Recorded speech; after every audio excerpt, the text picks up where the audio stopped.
Many people begin their spiritual awakening journey with hope, only to find themselves confused, exhausted, and isolated. Why does waking up spiritually sometimes feel like you're falling apart? Why do you feel so alone, or even triggered by past pain you thought was gone? This video reveals the 3 most overlooked spiritual awakening warnings that could save you from falling into the false light trap, being consumed by awakening loneliness, or being overwhelmed by unhealed trauma. You'll learn why the ego loves pretending to be enlightened, what the void phase really means, and why it's sacred, how awakening reactivates hidden trauma, and how to heal it, the difference between true transformation and spiritual bypassing, why dark night of the soul isn't a punishment, but preparation. If you felt lost, disconnected, or like your awakening is too much, this message will bring you clarity, strength, and truth that most spiritual content avoids. Let this video hold your hand through the shadows and lead you back to your soul. If it resonates with you, don't forget to like, subscribe, and share with someone silently going through the same storm. Your path is sacred, and you're not alone. There comes a moment in a person's life when everything seems to shift. The same music doesn't sound the same. The faces they used to laugh with feel distant.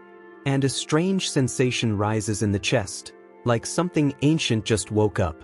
This is what many call a spiritual awakening, and it can begin as innocently as feeling disconnected at a dinner party or questioning the reason behind everyday routines. What once brought comfort suddenly feels hollow. That's the first whisper.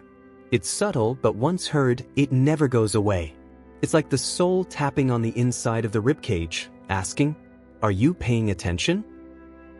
It's easy to romanticize this stage.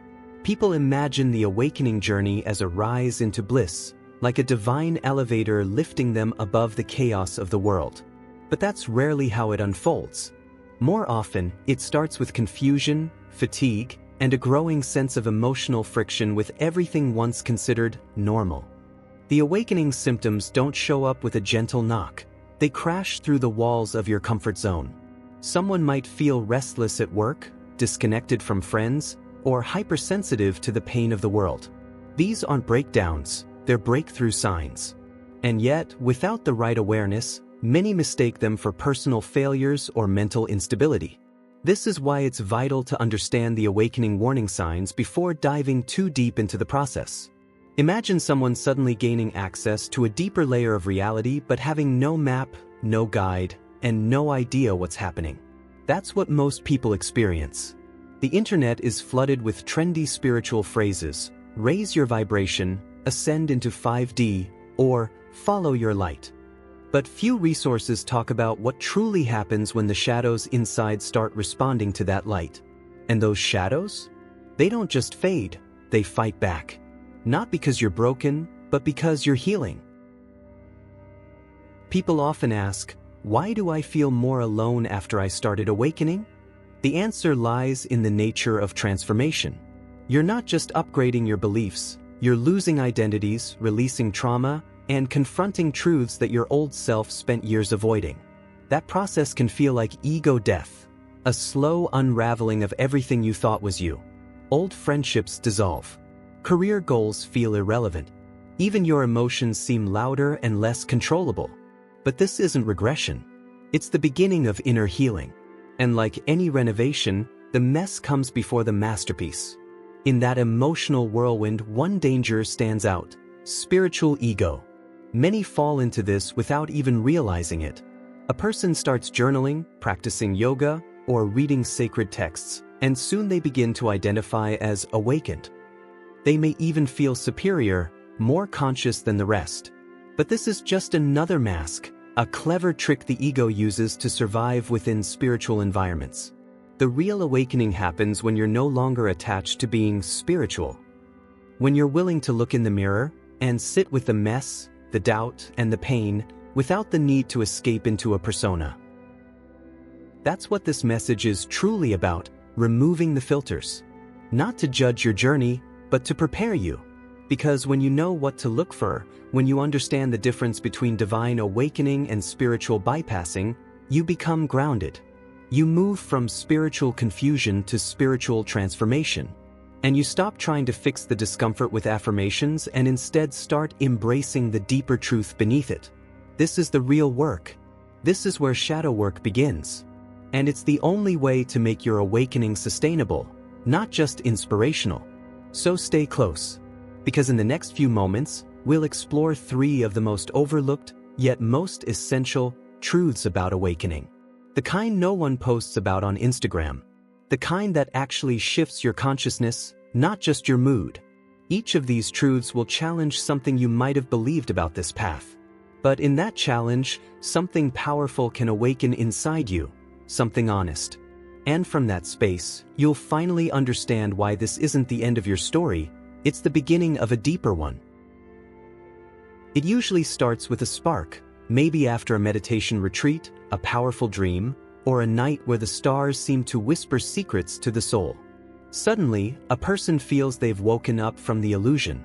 There's clarity, purpose, and a heightened sensitivity to life. It feels divine. But here's where the first caution lies, in that sense of arrival. The spiritual ego loves this moment. It clings to the awakening like a trophy. It says, "I've made it. I'm ahead. I'm different now." And just like that, the ego quietly dresses up in robes of light, hiding its old patterns behind new language. This is what we call the false light trap. It's not about evil or deception in the classic sense. It's more subtle, like thinking you've climbed a mountain when you've only reached a beautiful viewpoint on the first trail. The scenery is breathtaking, but it's not the summit. And if someone mistakes that point for the destination, they'll miss the true depth of the journey. Many people stay here for years. They collect spiritual experiences, attend workshops, chant mantras, but their inner wounds remain untouched. Because the awakening became a performance, not a transformation. Think of it like painting over a cracked wall. Sure, it looks fresh, but the structural issues are still there. The same thing happens when people use spirituality to cover unresolved emotions, trauma, or insecurities. They may speak of peace but struggle with control in relationships. They may post about love but secretly harbor judgment. This isn't hypocrisy, it's spiritual bypassing. It's a defense mechanism where light becomes a distraction from the shadow.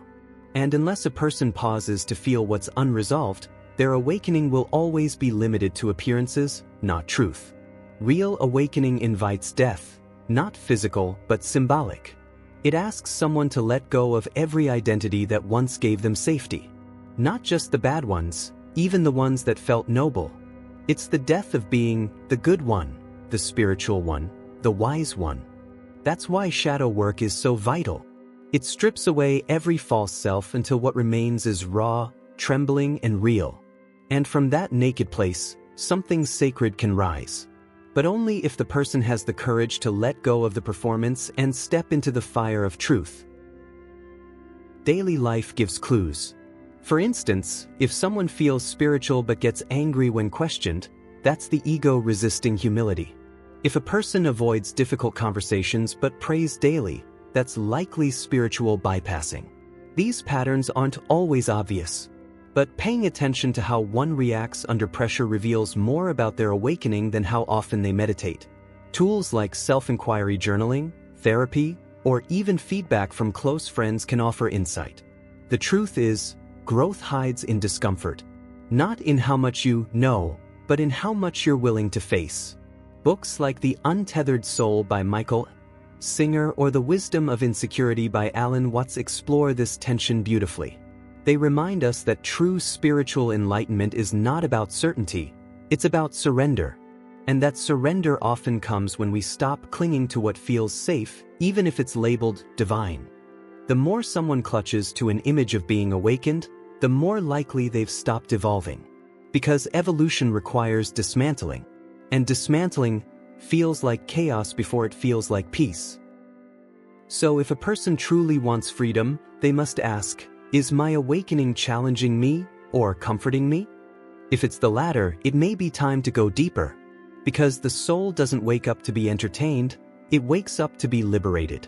And that liberation begins where illusion ends. But once the illusion falls, something else often takes its place, and that's what we'll explore next. There comes a strange point in the spiritual awakening journey when everything and everyone begins to feel distant. A person can be in a room full of people, laughing at all the right times, and yet feel completely alone. It's not depression in the clinical sense. It's something deeper, a sensation that the old connections don't fit anymore. Conversations start to sound shallow. Parties feel loud but empty. Even the familiar comfort of family becomes strained. This is not social anxiety. It's a symptom of a soul that's shifting into a new frequency. And that frequency no longer matches what it once clung to. This phase has many names, but one of the most accurate is the void phase. It's that sacred in-between space after someone has outgrown their old self, but before the new self has formed. It's disorienting, like waking up in a house that no longer feels like home, but not knowing where to move next. People often describe it as being emotionally naked. There's no identity to protect them, no labels that fit, and no roadmap ahead.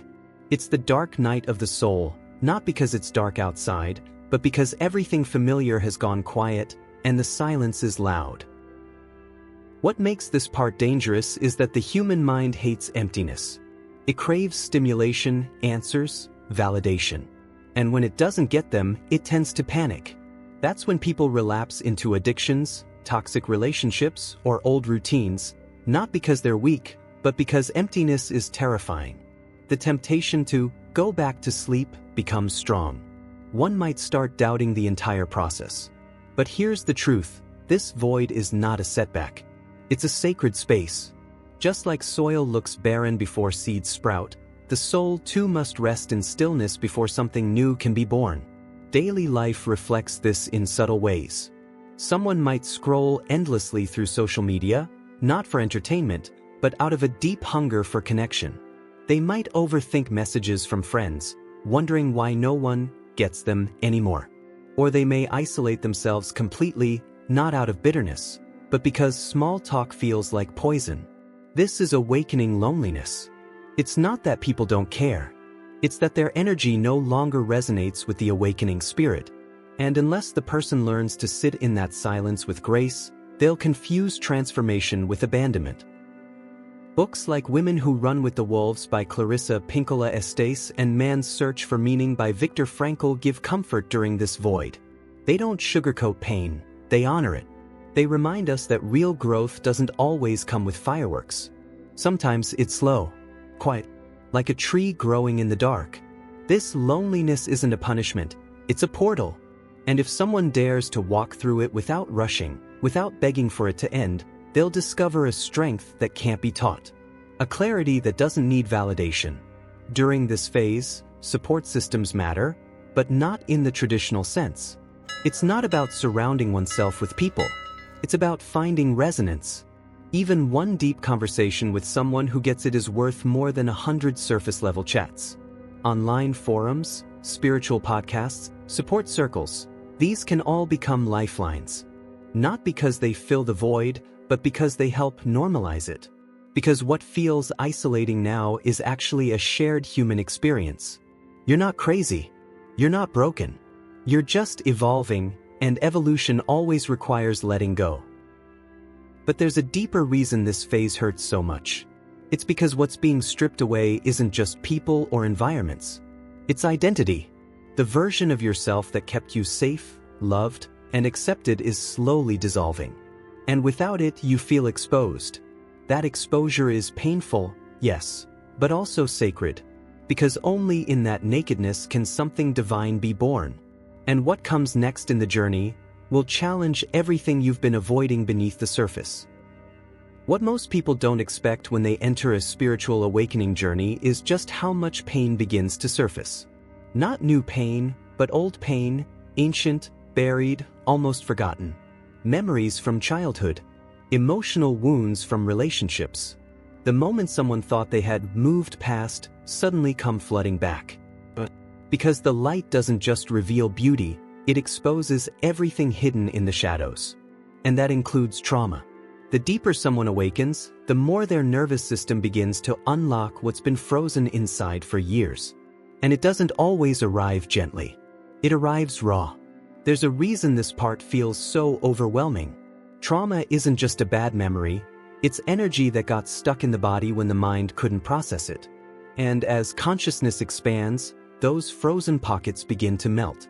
That's why someone might feel unusually anxious, emotionally volatile, or exhausted during the awakening phase. It's not because they're regressing. It's because they're finally feeling what they were never allowed to feel. This is the foundation of spiritual trauma healing, facing what was once too heavy to hold. But now, with awareness, the body and soul can finally release it. Take, for example, someone who was constantly criticized as a child. They may have built an identity around being the nice one, the good one, always pleasing others. But during their awakening, that mask starts to slip. They begin to feel angry, resentful, or even rebellious. And that scares them. But those emotions aren't wrong. They're old survival patterns unraveling. This is the moment inner healing begins. It's messy, it's emotional, but it's also necessary. Without it, the awakening stays on the surface. With it, a person finally starts embodying the deeper truth they've been seeking. Now, here's the caution. Many people, when they reach this point, try to escape the pain. They might dive deeper into spiritual bypassing, using meditation, mantras, or affirmations to avoid confronting their inner wounds. Or they might label their trauma as low vibration and push it aside in the name of positivity. But that's not healing, that's denial dressed in light. Real spiritual transformation requires shadow work. It means sitting with the discomfort, holding space for the parts of you that were never seen, and offering them the compassion they never received. This is where tools from therapy and spirituality must unite. Modalities like breath work, EMDR, or somatic experiencing aren't less spiritual, they're essential bridges. Books like The Body Keeps the Score by Bessel van der Kolk or Waking the Tiger by Peter Levine provide scientific depth to what many feel during awakening but can't explain. These resources reveal how the body carries the past, and how true liberation doesn't come from escaping it, but integrating it. The spiritual path isn't about leaving the body. It's about coming back into it, fully, and without shame. Even physical symptoms can be signs of this process. Someone might experience body aches, headaches, or tightness in the chest, not because something's medically wrong, but because emotional energy is finally moving. These are often called ascension symptoms, but they're deeply connected to trauma release. The body is intelligent. It doesn't let go all at once. It releases layer by layer, breath by breath. And the more gentle a person is with themselves, the more the body trusts them to go deeper. This is not a quick process. It's a sacred unfolding. So the question becomes, are you allowing yourself to truly feel, or just trying to spiritually fix yourself? Because when the healing gets real, it won't feel pretty. It won't feel light. It will feel like standing in the storm of your past without flinching. And yet, if you stay present, if you stay compassionate, that storm will pass. And what it leaves behind is the ground for something far more stable to grow. So if you've made it this far, take a breath. Really, close your eyes and breathe. Because what you're feeling isn't weakness, it's awakening. And awakening doesn't always feel like a sunrise. Sometimes it's more like an earthquake, the shaking of illusions, the collapsing of stories you've told yourself for years. But here's the truth you need to hold close. You are not broken. You are being undone. And in that undoing, something divine is forming, something no external teacher or trend could ever manufacture. People think spiritual awakening is all about peace, light, and clarity. But those are just the fruits, not the soil. The real work happens in the roots, in the silence, in the loneliness, in the nights when your heart aches and your mind spirals and your soul whispers, "Don't give up." That's where the deep spiritual truth lives. That's where transformation begins. You're not failing, you're shedding. You're not lost, you're in the void between versions of yourself. And the more you let go of needing it to look a certain way, the more real it becomes. Everything we've explored, the false light trap, the loneliness void, the trauma resurgence, they're not signs you're doing something wrong. They're sacred checkpoints. They show you're moving, shifting, becoming. And the truth is, most people will never reach this depth. Not because they're incapable, but because they turn back when it gets hard. But not you. You stayed. You listened. And in doing that, you've honored something ancient within you, the soul that chose this path, this moment, this awakening. So don't sanitize your journey. Don't shrink it to fit someone else's timeline or theology. Let it be messy. Let it be wild. Let it ruin what was false and raise what is eternal. Because the deeper you go, the more the truth reveals itself, not in answers, but in presence. And if this message resonated with even one cell of your being, don't just scroll past. Make space for what's unfolding. Journal it. Walk with it. Pray with it. Share it with someone who's quietly going through the same storm. And finally, stay connected. If this opens something inside you, there's more to explore together. Subscribe. Follow. Revisit this message when the symptoms return. Because they will. And that's not a sign to fear. It's a sign that the awakening continues. There's more to shed. More to reclaim. More truth to embody. You don't need to do it alone. You were never meant to. Stay grounded, stay open, and remember, your soul didn't come here to fit in. It came here to awaken, fully, deeply, honestly. And that journey is just beginning.